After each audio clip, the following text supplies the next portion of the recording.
Hello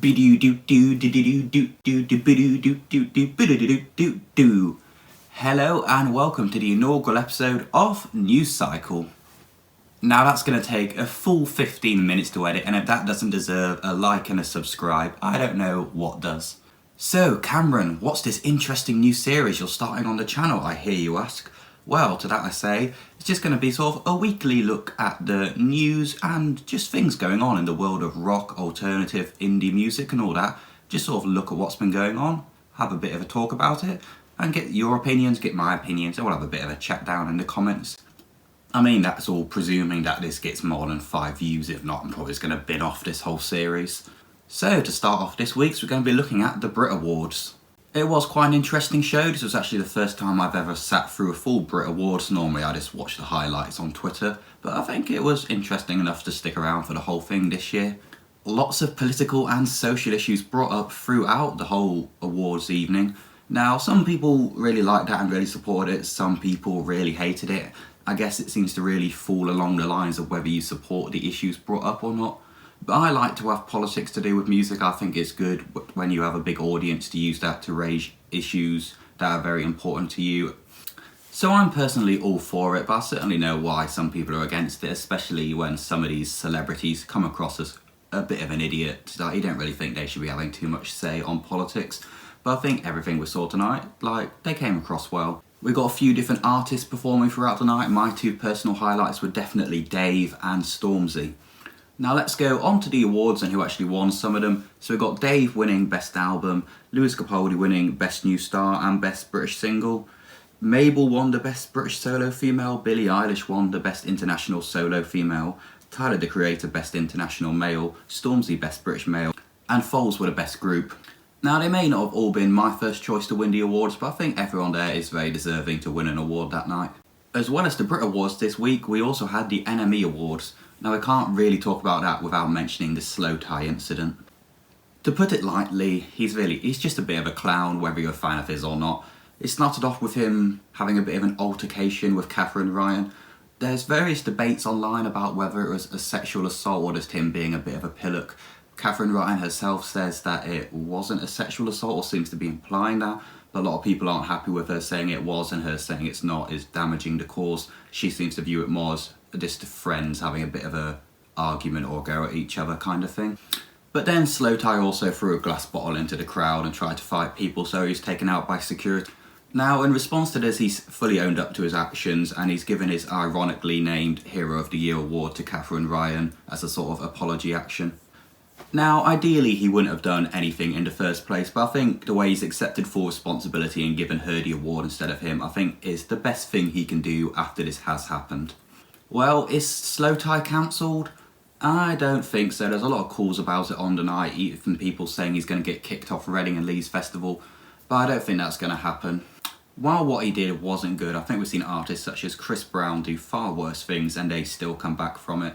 And I think Slowthai could come back from it because he did have a very promising career, and it'd be a shame for that to go to waste after just one night of some drunken stupidity, even if that stupidity did cause some serious damage.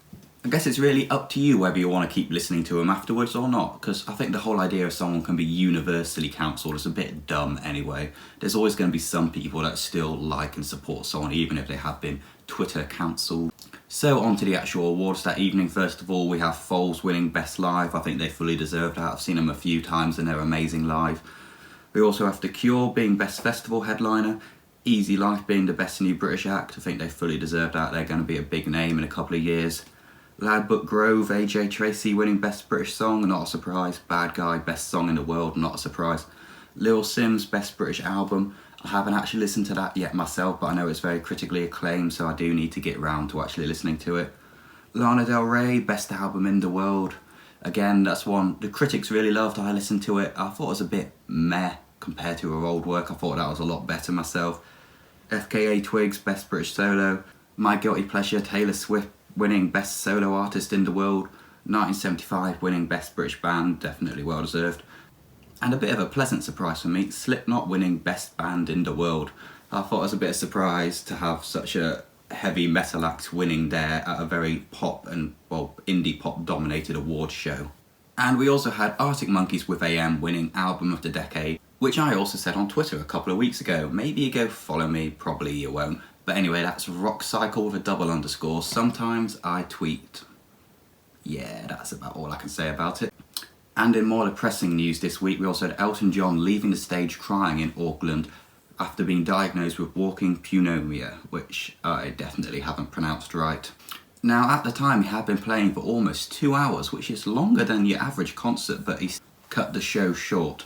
It was really painful to hear about, especially seeing him leaving crying, because you know, despite being 72 years old, he loves putting on a great show and he loves making people happy. And it seems like he was more upset about letting people down rather than he was upset about being diagnosed. So I think that made it especially painful to hear about. Fortunately, he's been getting lots of love and support, and it seems people fully understand it. And he hasn't really got much hate for cutting a show short, so I think that's good, and I guess we just wish him a speedy recovery. In other depressing news, I guess, but it's hard not to laugh at this one exactly, a man in Louisiana burnt down 2 churches so he could gain credibility in the black metal scene. Now I know that's a horrible thing to do, but you can almost laugh at it the way it's something like straight out of a satirical magazine. But it does seem he's been caught, so I guess he's gonna face criminal action and whatever for what he's done, and hopefully these churches can be rebuilt. Now we've also had the 1975 starting their highly anticipated tour despite not actually having their new album out. Seen lots of praise for it online, lots of people loving it, especially the 1975's high production value, which some people seem to think is a bit of a lazy way to get the crowd going. I think it's a great thing to add on to a show and makes it a lot more enjoyable for the live experience. They've also debuted 2 new songs from the upcoming album. They've been playing them live on the tour. If you want to go listen to the live versions of them, you can probably find them on YouTube or Twitter. A lot of people seem to be really liking this and say they're going to be instant 1975 hits. I haven't actually listened to them myself, so I'm just going on other people's opinions, so I'm just going to wait till the actual studio version of the songs have come out. Now on to some of the new interesting music I think's come out this week. We've had The Strokes showing us they still got it with their new song Bad Decisions from the upcoming studio album, which is going to be the first in 7 years, I think. We've also had Boston Manor releasing Everything is Ordinary. The Blackpool post-punk act are going a bit more experimental on this one, and it's had polarising results, to say the least. Billie Eilish released her James Bond theme, No Time to Die. Now, this does sound like classic Billie Eilish, but with Hans Zimmer working with her to make this song, you can really tell his impact to make it work more as a James Bond song. It just feels so much more dramatic and cinematic, and you really get that James Bond feeling while listening to it. Enter Shikari released Dreamer's Hotel. It's an interesting little song. It seems to take inspiration from every stage of their career. It goes from the chaotic electronic core of their early albums to the more sort of alternative catchy pop music they've had in the more recent albums, all in one song, so it makes for an interesting listen. Block's release Coming Up Short, a strong indie classic. It makes for a good bit of fun and is making me very excited to see them this summer. And Yumi at 6 are continuing to diversify their sound in Our House. Now this is a politically charged alternative rock song with all the proceeds going to charity, so that's always nice to have. So yeah, that's it for News Cycle this week. It's the working title, I guess, for the moment. Let me know, do you like this idea of show where I just sort of do a few different smaller stories all in one big video? Let me know if you like it, if you dislike it, if you've got any comment, or any stories you think that I missed out. As always, like, share, subscribe, the usual YouTube shit. Hope you enjoyed watching, and I'll see you in the next video.